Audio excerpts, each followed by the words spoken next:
আসসালামু আলাইকুম। সম্মানিত দর্শক শ্রোতারা, আমি doctor শাহিক Ahmed Rinku, chief consultant Pacific dental maxillofacial and implant centre এবং সহকারী অধ্যাপক হিসেবে কর্মরত আছি dental unity MSS medical college. আজকে আমি আপনাদের সামনে জেনারেল ডেন্টিস্ট্রি সফিস্টিকেটেড একটি ট্রিটমেন্ট সম্পর্কে আলোচনা করব। আমার আজকে আলোচ্য বিষয় ডেন্টাল ইমপ্লান্ট। আমরা আজকে জানব যে ডেন্টাল ইমপ্লান্ট কী, কাদের করা হয়, এটার সুবিধা কি, অসুবিধাগুলো কি কি, এই বিষয়গুলো নিয়ে আমরা জানব। প্রথমে আসি ডেন্টাল ইমপ্লান্ট কি। ডেন্টাল ইমপ্লান্ট হলো টাইটেনিয়াম সংকর ধাতু তৈরি এক ধরনের স্ক্রু জাতীয় পদার্থ, যেটা দাঁতের গড়া হিসেবে আমরা প্রতিস্থাপন করে থাকি। এবং এই টাইটেনিয়াম ধাতু আমাদের শরীরের সাথে কোনো রিয়াকশন করে না এবং এই ধাতুটা খুবই সহজে এই হাড়ের সাথে ফিক্সড হয়ে যায়। এবং এই যে দাঁতের গড়া হিসেবে যে টাইটেনিয়াম স্ক্রুটা আমরা ব্যবহার করছি, সেটার সাহায্যে খুব সহজে আমরা একটা দাঁতকে প্রতিস্থাপন করে থাকি। এখন আমরা জানব যে ডেন্টাল ইমপ্লান্ট কোথায় করা হয়।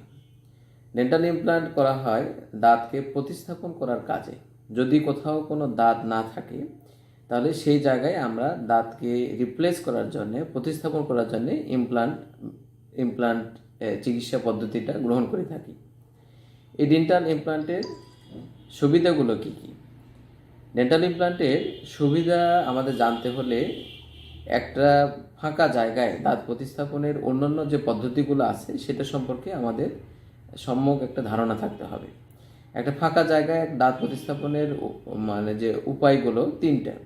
একটা হলো ডেন্টাল ইমপ্লান্ট, আরেকটা হলো ডেঞ্চার, যেটা আমরা আলগা দাঁত বলে থাকি, আরেকটা হলো ব্রিজ। ইমপ্লান্ট সম্পর্কে তো আমরা আলোচনা করবই।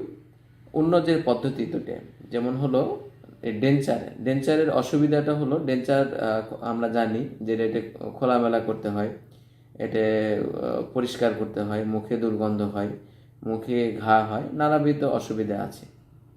আরেকটা হলো ডেন্টাল ব্রিজ। ব্রিজ হলো পাশের দুটো দাঁতকে, ভালো দুটো দাঁতকে খুঁটি হিসেবে আমরা ব্যবহার করে থাকি, যেটার কারণে আমাদের অনেক সময় পাশের দুটো ভালো দাঁত ক্ষতির সম্মুখীন হতে পারে। তো যাই হোক, ডেন্টাল ইমপ্লান্ট এই যে দুটো অসুবিধা, ডেঞ্চার এবং ব্রিজ, এই দুটো যে অসুবিধা, এই দুটো চিকিৎসা পদ্ধতির যে অসুবিধাগুলো, ইমপ্লান্টের ক্ষেত্রে অসুবিধাগুলো হয় না।